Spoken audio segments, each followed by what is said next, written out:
द्वेष ज्यादा होता है, जिसके परिवार में आपस में तकरार ज्यादा होता है, उसको दही जोड़ता है।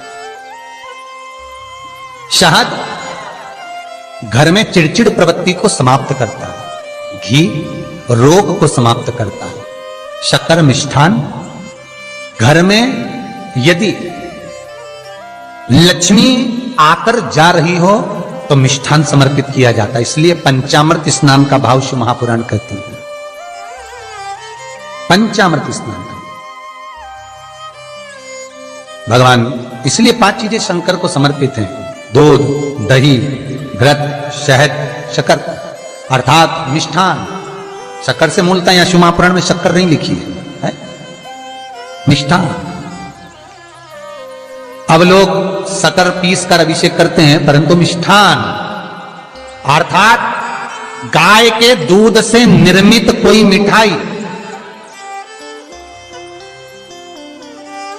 और उस मिठाई से भगवान शंकर का अभिषेक। अब लोग भले शक्कर रखने लगे शंकर जी के अभिषेक में, पर यहां शक्कर नहीं लिखा है, यहां मिष्ठान।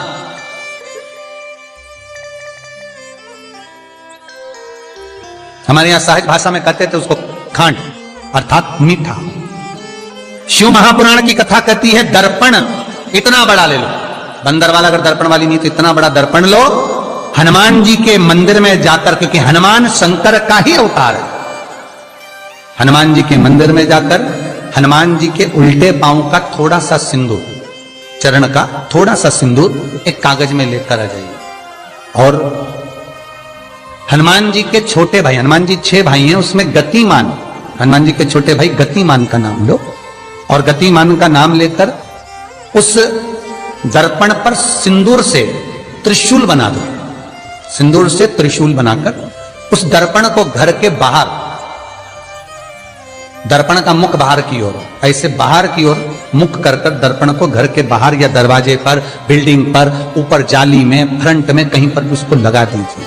महाराज केवल शंकर का स्मरण कर गतिमान का नाम लेकर हनुमान के उल्टे पांव का सिंदूर का त्रिशूल बनाकर जो दर्पण को लगा देता है, आपको 1 महीने के अंदर अंतर मालूम पड़ जाएगा कि पिछले जो महीने निकले हैं उस महीने का अंदाजा लगाना कि घर में लोग कितने बीमार पड़ते थे, और इस दर्पण को लगाने के बाद बीमारी कम हुई कि नहीं हो कम तो ठंडा कर देना, क्या जा रहा है, पर करके जरूर देखना, विश्वास रखकर करोगे, भगवान शिव का अनुमोदन कर भगवान शंकर पर विश्वास रखकर करोगे तो बीमारी घेर नहीं सकती। अकाल मृत्यु हो मरे जो काम करे चंडाल का, काल उसका क्या बिगाड़े जो भक्त हो महाकाल का। शंकर की आराधना करने वाला, शिव का स्मरण करने वाला, शिव को निवेदन करने वाला, शिव अर्चना में डूबने वाला, शिव का अनुमोदन करने वाला कभी दुखी नहीं हो सकता। तो शिव महापुराण की कथा कहती है शंकर को जितना जल प्रिय नहीं, शंकर को जितना बेल प्रिय नहीं, शंकर को जितना शमी प्रिय नहीं, शंकर को जितना दूध दही प्रिय नहीं, शंकर को अगर कुछ प्रिय है तो सत्य प्रिय है। सत्यम शिवम सुंदर। इसीलिए हमारे यहां शास्त्र कहता है,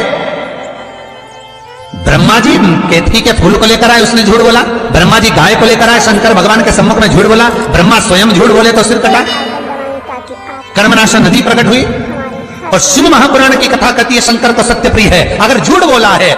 इसीलिए शिव महापुराण का स्पष्टीकरण किया जाए, वर्णन किया जाए, तो पहले के समय में अदालत नहीं होती थी, पहले के समय में पंचायत नहीं हो सकती थी, पहले के समय में कोई सभाएं नहीं होती थी, पहले के समय में कोई निर्णायक मंडल नहीं होता था, पहले के समय में केवल एक निर्णय होता था।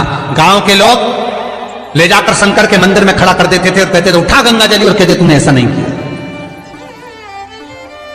गंगा जली उठाकर कह दे कि तूने ऐसा नहीं करा। क्यों गंगा जली उठवाते थे? क्योंकि लोगों ने शिव महापुराण सुन रखी थी।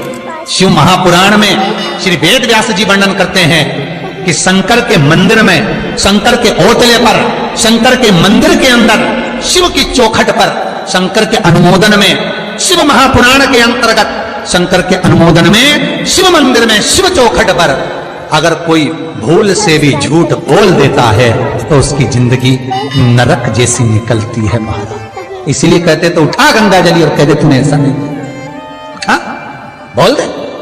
आपके भी जीवन में अगर किसी को कष्ट है, फिर निवेदन करूंगा, मंदिर में अगरबत्ती भले मत लगाओ, मंदिर में दीप भले मत जलाओ, मंदिर में पेड़ा भले मत चढ़ाओ, अगर आपके मोहल्ले में, आपके पड़ोस में, आपके परिवार में, आपके नजदीक में अगर कोई दुखी है, कष्ट में है, उसको यदि प्रेम की वाणी भी बोल ली है, एक रोटी भी प्रेम की खिला दी, किसी के चेहरे पर इस्माइल ला दी, तो मंदिर में दिया जलाने के बराबर है साहब।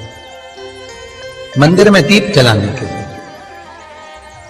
बेलपत्र भगवान माता पार्वती के अश्रु से है, रुद्राक्ष भगवान शंकर के अश्रु से है, शमी पत्र उमा और महेश्वर भगवान शंकर के विग्रह के सुख से जो जल प्रकट हुआ है, उस जल से शमी की उत्पत्ति है महाराज। दोनों के मिलन से, दोनों के मिलन से। जैसे एक मुखी से लेकर 14 मुखी तक रुद्राक्ष होते हैं, आप पहले भी कथा में कहा, एक मुखी से लेकर 14 मुखी तक रुद्राक्ष होते हैं। सभी रुद्राक्ष का अपना अपना एक मंत्र होता है, अपनी अपनी एक साधना होती है जिसके अनुसार रुद्राक्ष काम करता है। एक मुखी रुद्राक्ष लक्ष्मी की वृद्धि के लिए होता है। कभी मौका मिले तो एक मुखी रुद्राक्ष का दर्शन करना, पर एक मुखी रुद्राक्ष जितना छोटे से छोटा होता है, जितना छोटे से छोटा होता है, उतना सुख दे। एक मुखी रुद्राक्ष लक्ष्मी की वृद्धि के लिए होता है, कार्य सिद्धि के लिए होता है। कोई भिखारी से भिखारी, गरीबड़े से गरीबड़ा भी अगर धारण कर ले, उसके घर में एक मुखी रुद्राक्ष अगर प्रवेश कर जाए तो सुख का अनुभव करा देता है, संपदा का अनुभव कराता है, सरस्वती का भाव प्रकट करता है, वैभव का भाव देता है। एक मुखी रुद्राक्ष का मंत्र है ओम ह्रीं नमः, ओम ह्रीं नमः। ये लक्ष्मी के लिए होता है।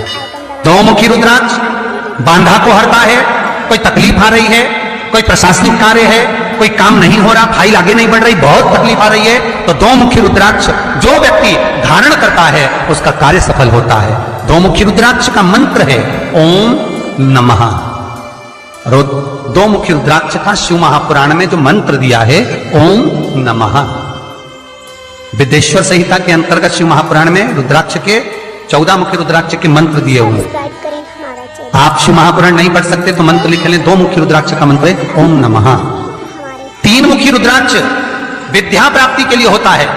कैसा भी अनपढ़ से अनपढ़ व्यक्ति हो, जिसको विद्या में रुचि ना हो, पढ़ ही नहीं पा रहा हो, चित्त वृत्ति ही ना लग रही हो, मन ही ना लग रहा हो, परसेंट कम से कम होते जा रहे हो, तीन मुखी रुद्राक्ष उस बच्चे के गले में लाल धागे में डाल दीजिए। नहीं डाल सकते तो बच्चे के कमरे में जहां वो पढ़ता है, विद्याध्ययन करता है, उसके कमरे में लगा दीजिए। तीन मुखी रुद्राक्ष का मंत्र है ओम क्लीं नमः, ओम क्लीं नमः।